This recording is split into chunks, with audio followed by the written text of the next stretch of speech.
This is the beginning of a new series, and we're going to try for a time to try and record some of the services over the summer, because I want to do this series over the summer, and I'm hoping that one or two folk who are going to be missing with holidays and such like might just want to hear what we're doing. So as long as, does that seem to be recording okay, Stuart? Great, good. Okay, so we're going to, this is a trial, and we'll see what happens. I'm particularly concerned because in the summer, in the autumn, we're going to be doing a series in John, I think, and I'm hoping that we'll do a number of things around that series, okay, and that there'll be Bible study notes accompanying with it.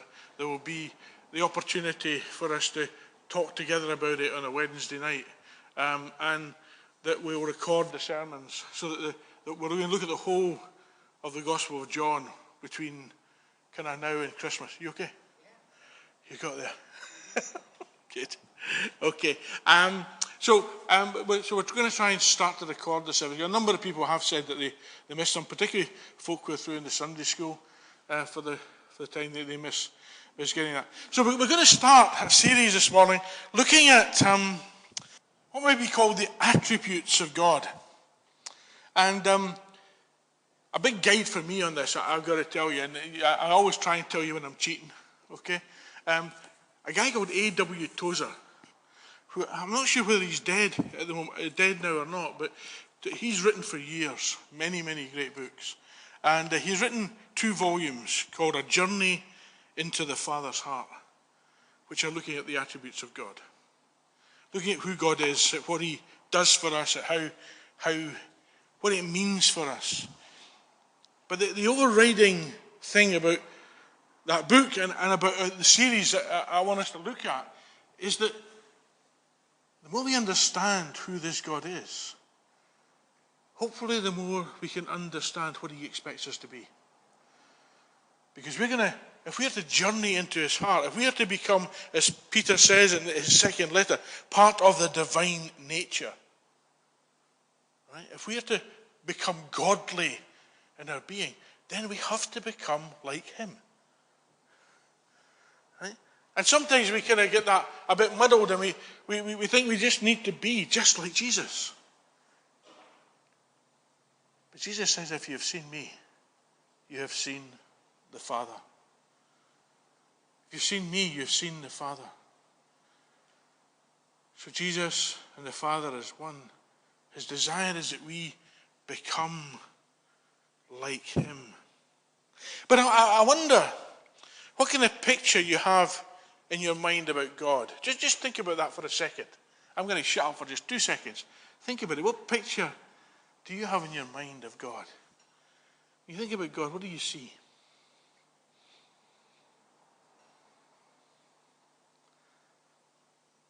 Okay. Now, whatever that is, I'm not going to ask you, right? Whatever that is, keep that in mind as we begin to ask the question, what is God really like? See, in the Bible, we find that there's a God there who's to be feared. Sometimes we have a cuddly image of God in our minds. This lovely Father sitting on a cloud being kind to us. But in the Bible, he's a God to be feared. Adam and Eve, remember, right at the very start of our Bibles, Adam and Eve ate from the tree of the knowledge of good and evil. And what did they do? The first thing they did was go and hide. When God challenges them, he says, well, we hid because we heard you in the garden and we were afraid. We were afraid. They were afraid because they knew that they'd stepped out of order, that they'd done what had been forbidden for them to do. But what about the Israelites? You know, in Exodus chapter 20, if we turn to Exodus 20, and I'll just turn to you, don't need to stay there. We're not going to stay there for long. But in Exodus chapter 20, you know, God is going up to the mountain. Moses is going up to the mountain to see God. And the people of Israel say, we're not coming with you. We're not going to come. Where are we? Exodus 20, verses 18 and 19. When the people saw the thunder and the lightning and heard the trumpet and saw the mountain in smoke, they trembled with fear. And they stayed at a distance and said to Moses, speak to us yourself, we will listen, but do not have God speak to us, or we will die. They were terrified. You go, Moses. You take the risk. You go and be with God. But what about Moses? I mean, Moses himself, in Exodus chapter 33, Moses is wanting to see the glory of the Lord. He's on the mountain and he wants to see the glory of God. And the Lord said,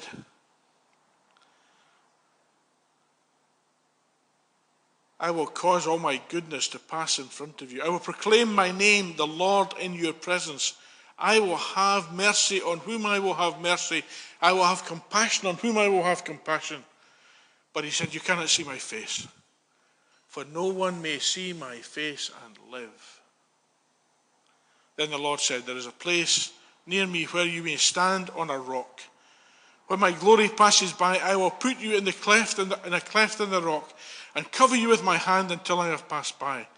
Then I will remove my hand, and you will see my back, but my face must not be seen. That's God. It's someone to be feared, someone to tremble before.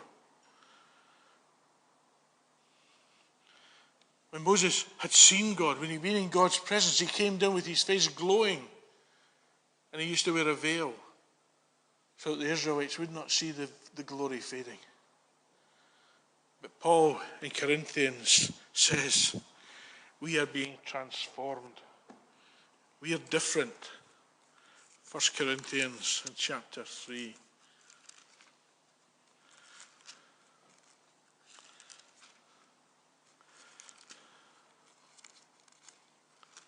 1 Corinthians 3.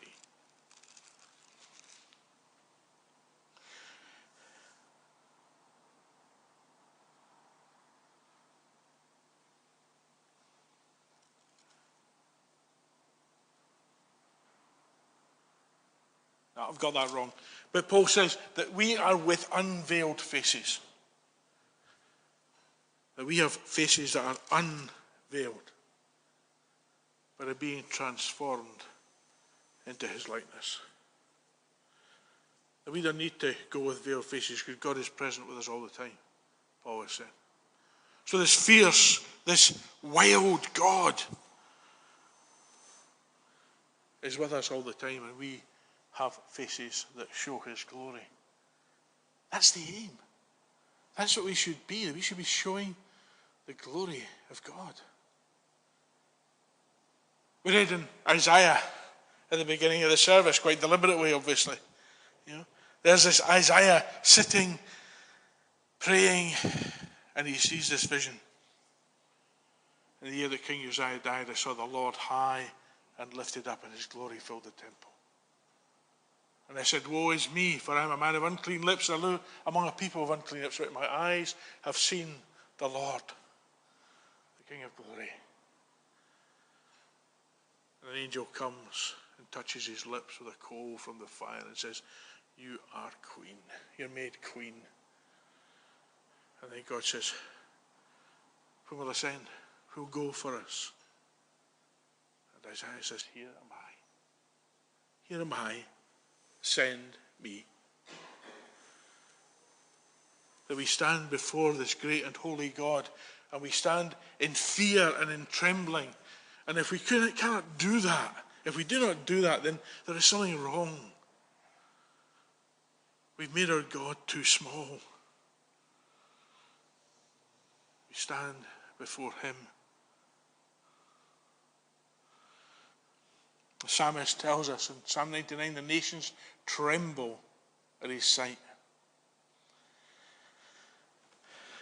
But see, you've got this picture of God. I don't know what your picture was, but I mean, I wonder how much of a contrast what we just said is to the picture you had in your mind of God.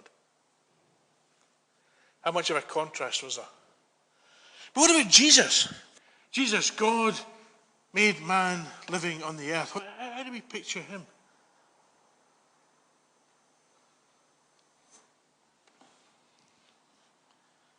Jesus, God made man. Remember in the Garden of Gethsemane, been praying all night. And the soldiers come to arrest him. And in John 18, John says, and when he said, "Here I am," the soldiers fell back on their faces as if they were dead. Here was power. Here was glory. Here was something to be feared. What do we think of Jesus? Gentle Jesus, meek and mild. Our pal, our friend. Someone who's going to be kind to us all the time. Yeah, he is. But he's still a holy God.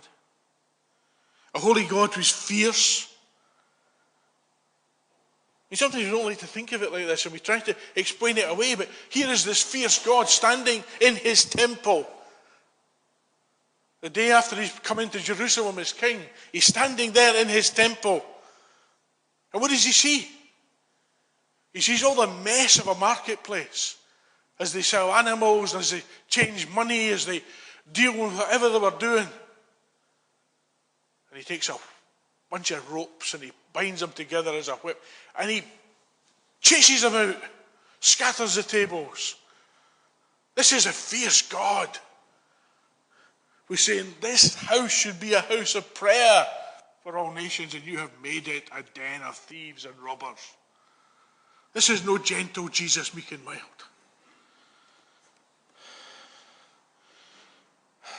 Jesus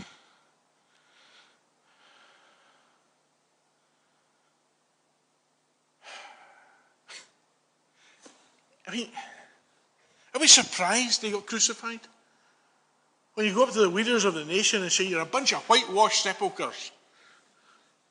You're a bunch of hypocrites. You don't know what you're talking about. You're leading all these people astray."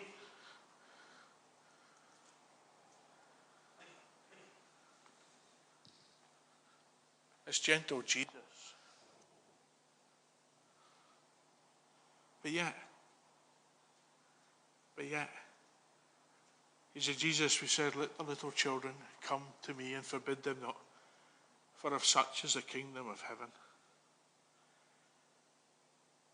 He's a gentle Jesus who, when he saw a widow woman's son on a bier dead, went up to the bier and raised him from the dead and returned him to his mother. It's a gentle Jesus who, when a synagogue leader, some of the same people he called whitewashed sepulchres, when he came and said, "Jesus, my daughter's dying," went with him, took her hand and said, "Talitha cumi," little lamb, arise. And she came to life. And he gave her to her mum and her dad, and in all the hugs and the tears he turned and said, "Remember, give her something to eat, you'll be hungry." That's the Jesus.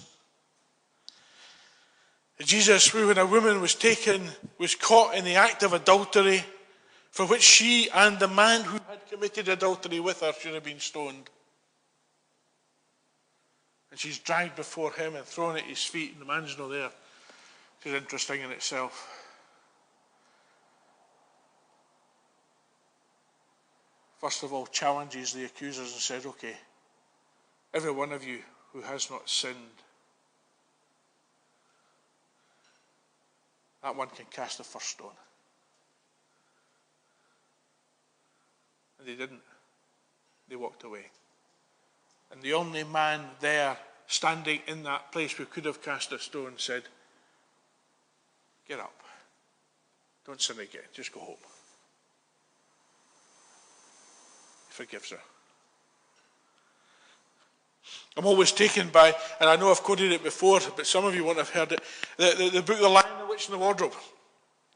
I'm going to ask a question again, and I want to see more hands. How many have read it? Thank you, Lorna. That's it. Stuart, well done. Anybody else? That's an improvement on the last time. But you still not read it. You need to get hold of it. The Lion, the Witch and the Wardrobe. Read it. Story of a lion. Story of 4 children. The lion is an image of Jesus. And there's a conversation in that book between the 4 children and 2 beavers. And I know it sounds incredible, but they're talking about this Aslan is coming, the lion is coming.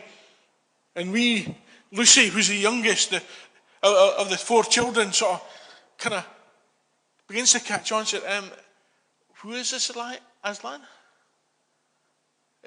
Is he a lion? He's a lion? Is he? And then she says, with terror in her voice, is he safe? And Mrs. Beaver turns around, safe? Who said anything about being safe? He's a lion, I tell you. He's the king of the beasts.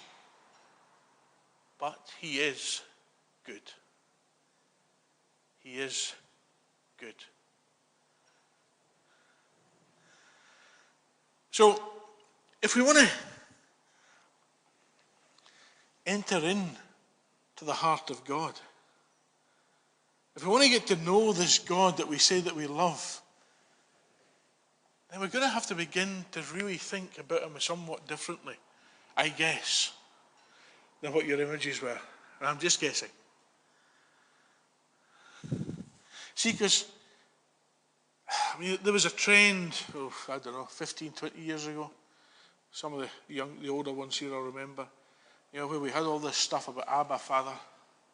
And we were told that God was a daddy God, because Abba was the name. Abba is the name that children would use in Hebrew to describe God. They call him Abba. Abba. And you could see videos of little girls running down the street in Jerusalem calling after their dad, going, Abba, Abba, Abba. And we were given this picture of a soft daddy.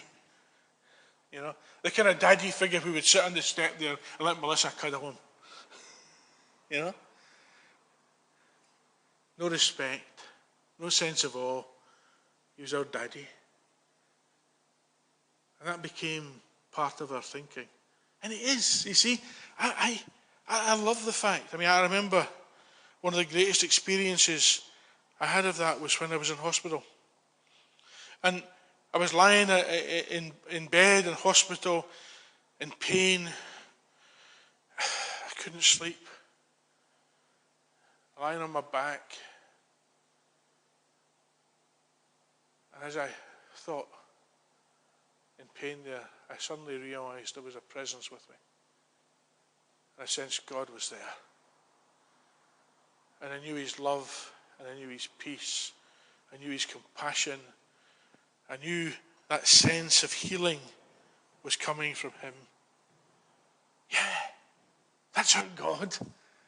He'll cuddle up close to us. He'll comfort us. He'll be gentle with us. But that's not all he is. He's also this fierce God that challenges us. He's not our pal and our chum. We should not be presumptive children. See, I remember, I don't know, some of you will remember a guy called Richard Wurmbrand. I didn't look for the quote. I couldn't find it, I just couldn't look for it. But I remember Richard Wurmbrand talking about communism, and you'll remember the book Tortured for Christ. He was in Romania, was tortured for being a Christian in Romania. And he said, communism and their denial of God, their atheistic denial of God, it's like a bundle of ants running round the feet of an elephant in the long grass, saying there is no God.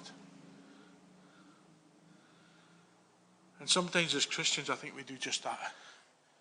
We run around the feet of this elephant thinking it's all nice and cuddly. But we can't, for the long grass of our lives, look up and see the towering, immense elephant that is our God.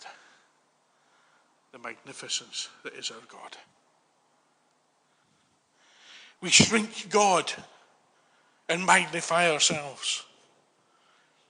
We look at God through the wrong end of a telescope. And we look at ourselves through a magnifying glass. And we kind of think of God, and we think of us, and We're not far away, but we're not there. It's God. Mark Buchanan, another guy who writes a lot about God devotionally, says, God has become our image bearer. That we worship a God too much these days who's in our image, not that we are in his image.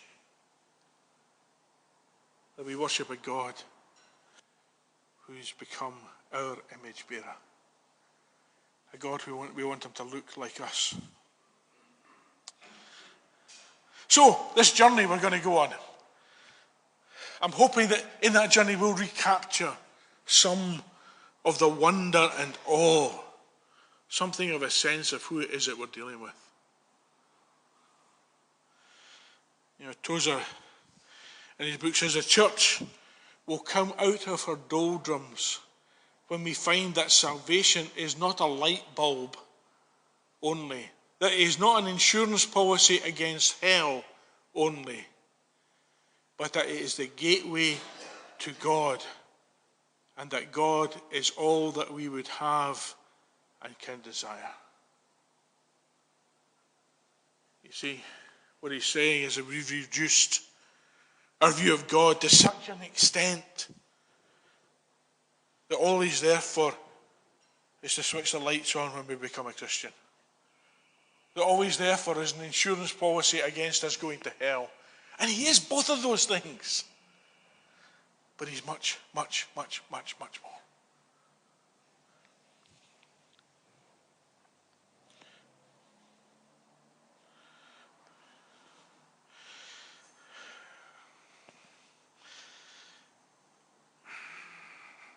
You heard of Julian of Norwich? She, had that got you, was a woman, a holy woman. She was one of those, I'm trying to remember the name now. Oh, somebody who's clever will remember it. But she was one of these, you have seen them in medieval dramas. One of these abbesses that was locked away in a room, walled up, and whose only job was to think about God, and her food was fed through a little hole, and she just spent her whole day in a cell, basically, thinking of God. And she wrote some wonderful stuff. She said this: I saw that God is to us everything that is good and comfortable. He is our clothing. His love wrapped us and claspeth us and encloseth us for his tender love, that he may never leave us, being to us all that is good. She had some wonderful insights into God. Or John chapter 1, verses 1 to 3. Every Christian should almost be able to recite these as he looks it up. In the beginning was the Word, and the Word was with God, and the Word was God. He was with God in the beginning. Through him all things were made. Without him nothing was made that has been made. In him was life, and that life was the light of all mankind. The light shines in the darkness, and the darkness has not overcome it. That's our God. The God who is in the beginning and before the beginning. Jesus. Or in Colossians chapter 3. Since then you have been raised with Christ. Set your hearts on things above, where Christ is seated at the right hand of God. Set your minds on things above, not on earthly things. For you died, and your life is now hidden with Christ in God. When Christ, who is your life, appears, then you appear with him in glory. Just think about that for a minute. What's he saying? We've been raised with Christ. We've come to faith in Christ, and now our lives are hid in God. We are meant to be in the Father's heart. We are meant to be close to our God. So what about this journey? This journey to the heart of God is a journey that we need, first of all, to think about today. It's a journey into infinity. Over the centuries, people have tried to give us a picture of infinity. C.S. Lewis, in one of his books, says, if you just take a sheet of paper and spread it out into infinity, and then draw a line in the middle about an inch long, and where you put your pencil down is the start of time, and where you lift your pencil up is the end of time. That's infinity. That's where God is. Maybe we'll never grasp it until we see him. But I looked for a lot of the idea of light, and I meant to bring a torch with me. I've not got one here. But maybe this will work. This one. No, the batteries are dead. Right. You know, if I switched a torch on right now, have you heard the click of the switch and saw the light? What would be the time difference between the two? Let me tell you, light would get there before the click of the switch. Right? Because light travels faster. If I could take that same torch and it was bright enough and I could shine it out the door here, and it was arranged so it would bend at the right diameter, and it came back to here and came in behind and hit me on the head, how long would that light take to travel?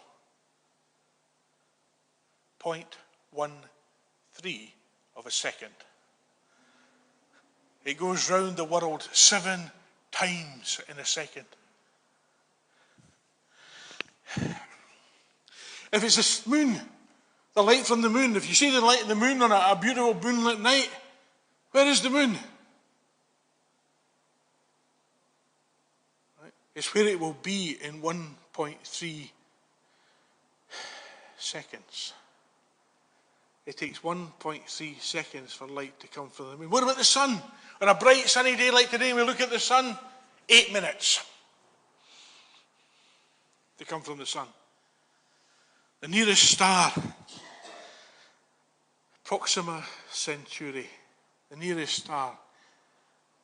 If you see that in the sky, it's where it was 4.24 years ago. 4 years. That piece of light that you see from that star took over 4 years to get to us. Andromeda, in our galaxy, the galaxy that we live in, the Milky Way that I showed the children, Andromeda in there, that solar system takes 2.5 million years.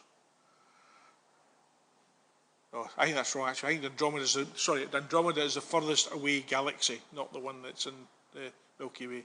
Andromeda is the furthest away galaxy. 2.5 million years.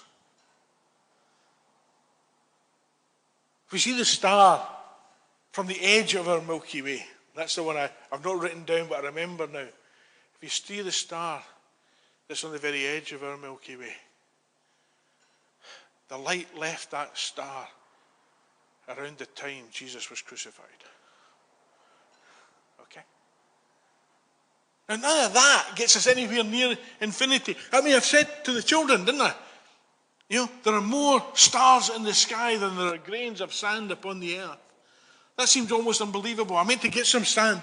I was going to kind of trickle through my hands, and I thought, actually, I could take a wee bit of it and go, see, and God flung the stars into space. I thought, no, the Queenies will be picking it up for the next year. Yeah? That might be a good thing if every time they picked up a grain of sand, they remembered that God flung the stars into space.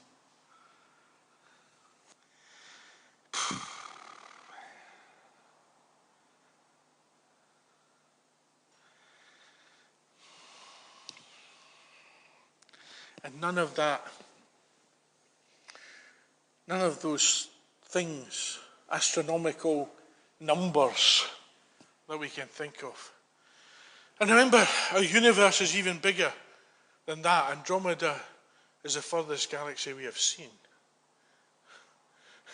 It's the furthest we've seen with the naked eye. There are some that are even further away that have seen with great telescopes. But they still have not. There are probably, maybe this is unscientific, but there are probably stars in our sky, the light from which has not yet reached us since it was created. And one day, a new star will appear in the sky. Think about that. Think about that. I mean, it happened, didn't it? When did it happen? Around 6 BC. A star came in the sky, and the wise men followed it to celebrate the birth of Jesus. The God who creates all things created a special star just to celebrate the birth, the incarnation of his Son upon the earth.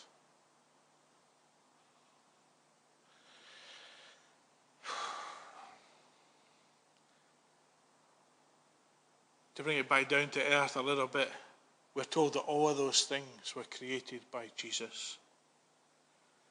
That all things, he's above all things, he's beyond all things, he's around all things, he's in all things, and everything was made by him. This is the God. This is the God that we worship. In Psalm 139, we played it very badly on the screen. Yeah. Such knowledge is too wonderful for me to attain. I go to the heavens, you are there. If I make my bed in the depths, you are there. If I rise on the wings of the dawn, if I settle on the far side of the sea, even there, your hand will hold me fast. And so we have this great mystery of a God who is mighty, creator, who produced everything, who is way beyond everything, and yet the God who is intimately involved with you and me. A God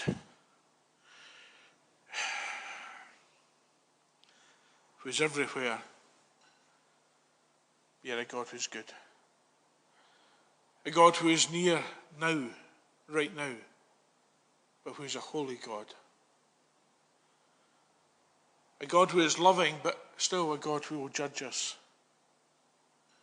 A God who is merciful, yet eternal, all-powerful, knows everything. He's the King, I tell you.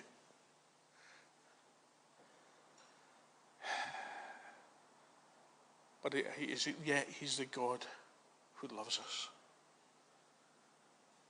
The God who loves us. The God who desires to take us in the palm of his hand. The God who wants to sit alongside us and cuddle us just as like Melissa did there with me.